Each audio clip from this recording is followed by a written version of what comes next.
آدم آدم علیہ السلام اور ماں ہوا کو جب جنت سے دنیا میں بھیجا گیا تھا تو آدم علیہ السلام اور ماں ہوا دونوں جدا ہو گئے تھے۔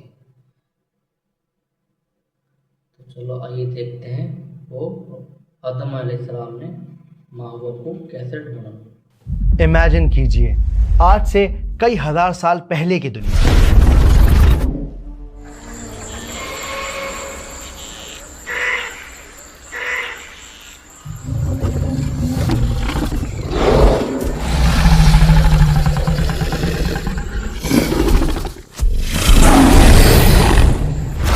نہیں یہ ڈائناسور والی نہیں بلکہ حضرت آدم علیہ السلام والی دنیا۔ وہ دنیا جب ہمارے والد حضرت آدم علیہ السلام اور ہماری ماں حوا کو جنت سے اس دنیا میں بھیجا گیا، تب وہ دونوں زمین پر آ کر ایک دوسرے سے جدا ہو گئے۔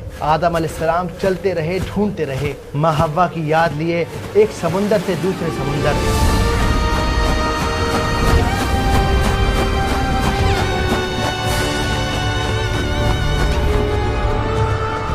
اور ایک دن ایک اونچے پہاڑ کے پاس آدم علیہ السلام نے وہ چہرہ دیکھا، وہ چہرہ جس کی انہیں کب سے تلاش تھی، وہ چہرہ جو وہ کبھی بھول نہیں سکتے تھے، ماں حوا کا چہرہ۔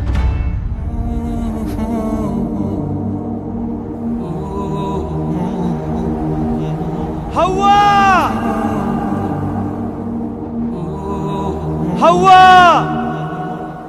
اور آپ نے کہا، شاید آپ نے کہا، عرفہ عرفہ، پہچان لیا، جان لیا۔ عرفہ، پہچان لیا، جان لیا۔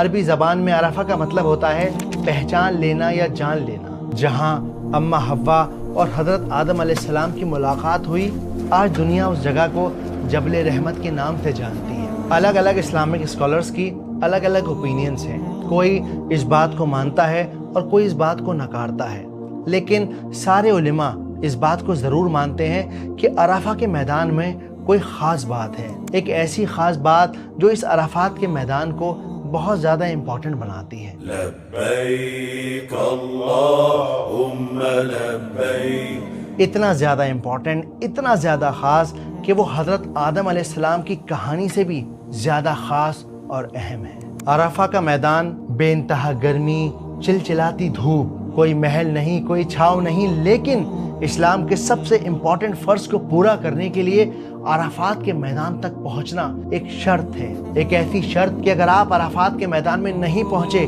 تو آپ کا حج مکمل نہیں ہوگا۔ اور آج سے 1400 سال پہلے اس میدان میں ایک ایسا خطبہ دیا گیا جسے اللہ کے نبی صلی اللہ علیہ وآلہ وسلم نے اپنی پوری زندگی کا سب سے زیادہ اہم پیغام، سب سے زیادہ اہم خطبہ قرار دیا۔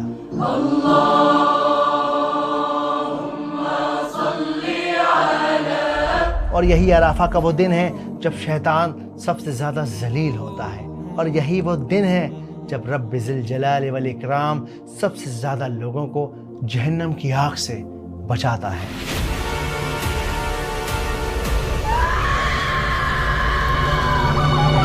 تو آئیے سمجھتے ہیں کہ کیا ہے عرفہ۔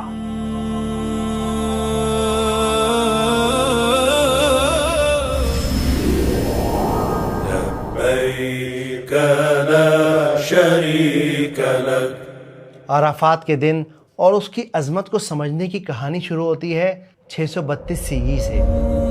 یہ ہجرت کا 10واں سال تھا۔ پورے عربیہ میں ایک خبر ٹھنڈی ہوا کی طرح پھیل گئی تھی کہ رسول اللہ صلی اللہ علیہ وآلہ وسلم اس سال حج پر جا رہے ہیں۔ وہ لوگ جو برسوں سے رسول اللہ صلی اللہ علیہ وآلہ وسلم کے مبارک چہرے کو دیکھنا چاہتے تھے، آپ کے ساتھ کھڑے ہونا چاہتے تھے، آپ کے ساتھ حج کرنا چاہتے تھے، وہ سب اٹھ کھڑے ہوئے۔ ارادہ بنا چکا ہوں میں رسول اللہ صلی اللہ علیہ وسلم کے ساتھ حج کرنے کا، پر مکہ یہاں سے کافی دور ہے۔ مجھے فرق نہیں پڑتا کہ یہاں سے مکہ کتنا ہی دور کیوں نہ ہو، میں چاہوں گا تم بھی میرے ساتھ چلو۔ صحیح کہتے ہو، یہ موقع بار بار نہیں ملتے۔ کاروبار اور تجارت تو چلتی رہے گی، لیکن اپنے نبی صلی اللہ علیہ وسلم کے ساتھ حج کرنے کے موقع بار بار نہیں ملا کرتے۔ سیریا سے، یمن سے، مدینہ سے، دور دور کے علاقوں سے حج پر جانے کی تیاریاں شروع ہو گئیں۔ باپ، بھائی، بیٹے، دوست، پڑوسی سب چل پڑے اپنی نبی کی شان، اپنے نبی کے مبارک چہرے کو دیکھنے کے لیے، آپ کے ساتھ حج کرنے کے لیے وہ سب چل پڑے۔ جو جس طرح پہنچ سکتا تھا وہ اس طرح پوری رفتار سے اپنے سفر پر نکل پڑا، اور دیکھتے ہی دیکھتے کچھ ہی دنوں میں سب لوگ مکہ میں جا کر جمع ہو گئے۔ ان سب نے اللہ کے نبی کے ساتھ خانہ کعبہ کا طواف کیا، صفا اور مروہ کے چکر لگائے، مینا پر شیطان کو کنکریاں ماریں، لبيك إن الحمد لك اور پھر یہ سب عرفات کے میدان میں جمع ہو گئے۔ کتابوں میں یہ بات مینشن ہے کہ اس روز 1,00,000 سے زیادہ مسلمان اس عرفات کے میدان میں موجود تھے، اور انہی لوگوں کے سمندر کے بیچ ایک چھوٹا بچہ نبیت ابن شریط رضی اللہ عنہ پہلی بار اپنے والد اور چچا کے ساتھ حج پر آئے تھے۔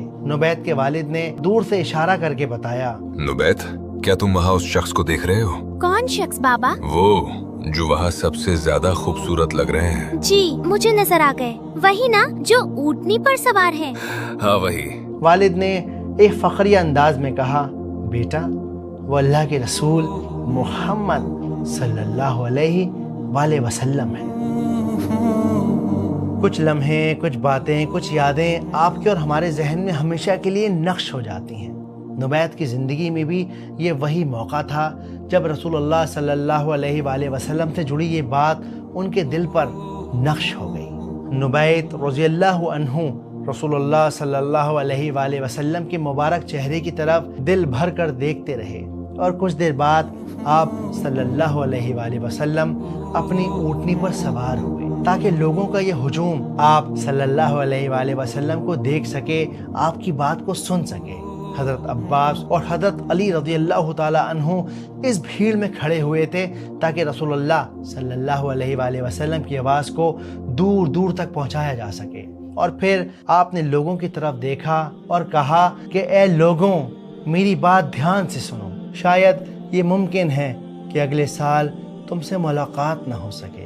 رسول اللہ صلی اللہ علیہ وآلہ وسلم کی اس بات نے لوگوں کو حیرانی میں ڈال دیا۔ حضور نے ایسا کیوں کہا؟ کیا یہ کسی بڑی بات کا اشارہ ہے؟ اس کا کیا مطلب؟ رسول اللہ کیا کہہ رہے ہیں؟ اور پھر آپ نے فرمایا کہ اے لوگوں، کسی کا دل نہ دکھاؤ، نہ کسی مظلوم کا مال کھاؤ، اور جو غریب ہیں انہیں وہی کھلاؤ جو خود کھاتے ہو، اور بیعت سے دور رہو، اور یاد رکھو کہ ہر مسلمان دوسرے مسلمان کا بھائی ہے، اور ایک دوسرے کی جان، مال اور عزت کی حفاظت کرو۔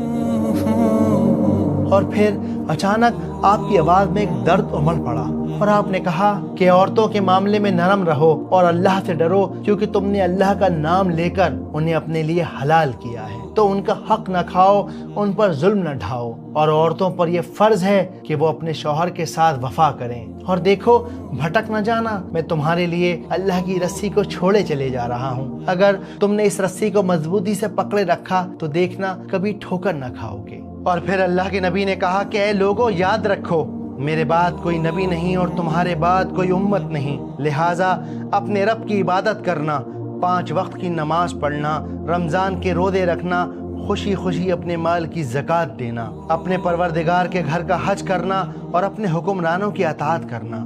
ایسا کرو گے تو تم اپنے پروردگار کی جنت میں داخل ہوگے۔ اور پھر رسول اللہ صلی اللہ علیہ وآلہ وسلم نے لوگوں کے اس ہجوم پر ایک نگاہ ڈالی، ان سب سے پوچھا کہ ایک روز تم سے میرے بارے میں سوال کیا جائے گا، بتاؤ کہ تم اس دن کیا جواب دو گے؟ وہ ساری آوازیں، وہ انسانوں کا سارا سمندر ایک ساتھ بول پڑا، یا رسول اللہ، ہم اس بات کی گواہی دیتے ہیں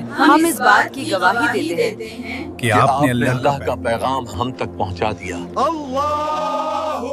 اس جواب کو سننے کے بعد نبی پاک نے شہادت کی انگلی آسمان کی طرف اٹھائی اور کہا کہ اے اللہ تو گواہ رہنا، اے اللہ تو گواہ رہنا، اے اللہ تو گواہ رہنا۔ لبيك اللهم لبيك. اور پھر رسول اللہ صلی اللہ علیہ وآلہ وسلم نے ظہر اور عصر کی نماز کو ایک ساتھ پڑھایا تاکہ دعاؤں میں کوئی رکاوٹ نہ آ سکے. کتابوں میں یہ بات مینشن ہے کہ اس چلچلاتی دھوپ میں نبی پاک صلی اللہ علیہ وآلہ وسلم نے اپنے ہاتھ آسمان کی طرف اٹھائے اور وہ لگاتار مسلسل امت کے لیے دعا مانگتے رہے، یہاں تک کہ دوپہر گزر گئی اور شام کا وقت آ پڑا، لیکن رسول اللہ صلی اللہ علیہ وآلہ وسلم کے ہاتھ نیچے نہ ہوئے بلکہ ان کے ہاتھ مسلسل اوپر کی طرف رہے.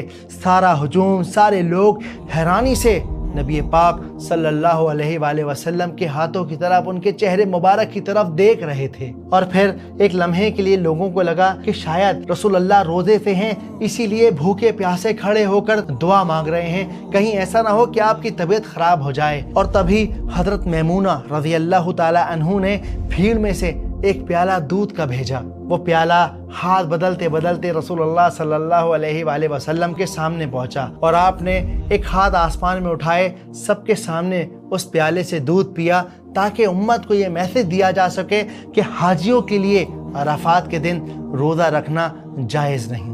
اور پھر آپ بغیر رکے، بغیر تھکے، بنا کسی جھجک کے اپنی امت کی مغفرت کے لیے دعا مانگتے رہے.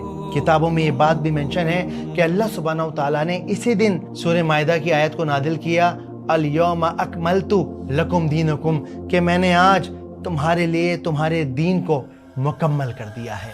In Surah Al-Ma'idah, we have that famous verse in the Quran, one of the final verses, in which Allah says, "Today I have completed this religion for you, and I have perfected my favors upon you." آج میں نے تمہارے لیے تمہارا دین کامل کر دیا ہے اور اپنی نعمتیں تم پر پوری کر دی اور تمہارے لیے اسلام کو بطور دین پسند کر لیا. اس آیت کو سن کر لاکھوں کھڑے صحابی خوشی سے جھوم اٹھے، لیکن اس بھیڑ میں ایک انسان پھوٹ پھوٹ کر رو رہے تھے. وہ تھے عمر رضی اللہ تعالی عنہ. حضرت عمر رضی اللہ عنہ نے یہ آیت سنی تو رونے لگے. دریافت کیا گیا کہ آپ کیوں رو رہے ہیں؟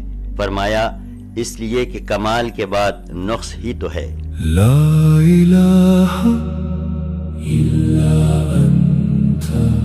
یہ صحابی سمجھ گئے تھے کہ اب رسول اللہ صلی اللہ علیہ وآلہ وسلم کا اس دنیا سے پردہ کرنے کا وقت قریب ہے. اور پھر ہوا بھی وہی کہ اس خطبے کے تقریباً 80 یا 82 دن کے بعد آپ صلی اللہ علیہ وآلہ وسلم اس دنیا سے پردہ فرما گئے. اے لوگوں سنو، رسول اللہ اب نہیں رہے، اور جس نے محمد صلی اللہ علیہ وسلم کی عبادت کی وہ یہ سمجھ لے کہ آپ وفات پا چکے ہیں، لیکن جس نے اللہ کی عبادت کی وہ کان کھول کر سن لے کہ اللہ زندہ ہے اور اللہ ہمیشہ زندہ رہے گا. تو بس عبادت کرو اس ایک اللہ کی. یہ سب سن کر دیکھ کر ایسا لگتا ہے نا کہ کاش ہم بھی وہاں موجود ہوتے، ہم بھی رسول اللہ صلی اللہ علیہ وآلہ وسلم کے مبارک چہرے کا نور دیکھتے، ان کے ساتھ حج کرتے، طواف کرتے، آپ کے ساتھ کھڑے ہو کر دعا مانگا کرتے، یا کم سے کم آج ہم عرفات کے میدان میں موجود ہوتے، حاجیوں کے ساتھ عرفات کے میدان کی طرف جاتے، وہاں کھڑے ہو کر دعا کرتے. لیکن پتہ ہے کیا ہے؟ اللہ سبحانہ و تعالیٰ نا بڑا رحیم ہے. اس نے کہا کہ جو لوگ آج حج کے میدان میں موجود نہیں ہیں، اپنے گھروں میں بیٹھے ہوئے ہیں، وہ عرفات کے دن کا روزہ رکھیں. اور وہ رب ذی الجلال والاکرام اتنا رحمان ہے کہ وہ آگے آنے والے 1 سال کے گناہوں کو اور پچھلے گزرے ہوئے 1 سال کے گناہوں کو معاف کر دے گا. بس شرط یہ ہے کہ آپ کے روزے میں جان ہونی چاہیے، آپ کی نیت ثابت ہونی چاہیے. حسن البصری منشن کرتے ہیں کہ بصرہ میں جب ابن عباس رضی اللہ تعالی عنہ کو جب گورنر بنایا گیا، تب آپ وہاں پہلے انسان تھے جنہوں نے اپنی لوکل مسجدوں میں عصر کے بعد لوگوں کو جمع ہونے کا اور حاجیوں کی طرح دعا کرنے کی شروعات کی. اسے عربی میں تعریف کہا جاتا ہے. اور آج ہم لوگ بھی اس بات کو دوبارہ سے ری انیکٹ کر سکتے ہیں. عصر اور مغرب کے درمیان مسجد میں رک کر اپنے ماں باپ کی، اپنے بچوں کی، آنے والی نسلوں کی، گزری ہوئی نسلوں کی سب کی مغفرت کو مانگ سکتے ہیں. یاد رکھیے کہ عرفات کا میدان کوئی سعودی عربیہ کی صرف ایک جگہ نہیں ہے، بلکہ یہ ایک احساس ہے، یہ ایک کیفیت ہے، یہ وہ لمحہ ہے جب آدم علیہ السلام نے اپنی توبہ کی قبولیت کو پہچانا، جب ابو بکر اور عمر رضی اللہ تعالی عنہ نے رسول اللہ صلی اللہ علیہ وآلہ وسلم کی جدائی کے غم کو محسوس کیا. یہ وہ لمحہ ہے جب نبی پاک صلی اللہ علیہ وآلہ وسلم نے 1 لاکھ سے زیادہ صحاباؤں سے پوچھا کہ جب قیامت کے روز تم سے پوچھا جائے گا تو بتاؤ کہ تم کیا جواب دو گے، اور آج وہ وقت، وہ لمحہ پھر سے موجود ہے. وہ سارے لوگ دوبارہ سے عرفہ کے میدان میں موجود ہیں. وہی کیفیت، وہی چلچلاتی دھوپ، وہی احساس، وہی تکلیف، اور صرف اس بات کی امید کہ وہ رب ذل جلال والاکرام، وہ اللہ سبحانہ و تعالیٰ ان سب کی مغفرت کرے گا. حسبنا اللہ.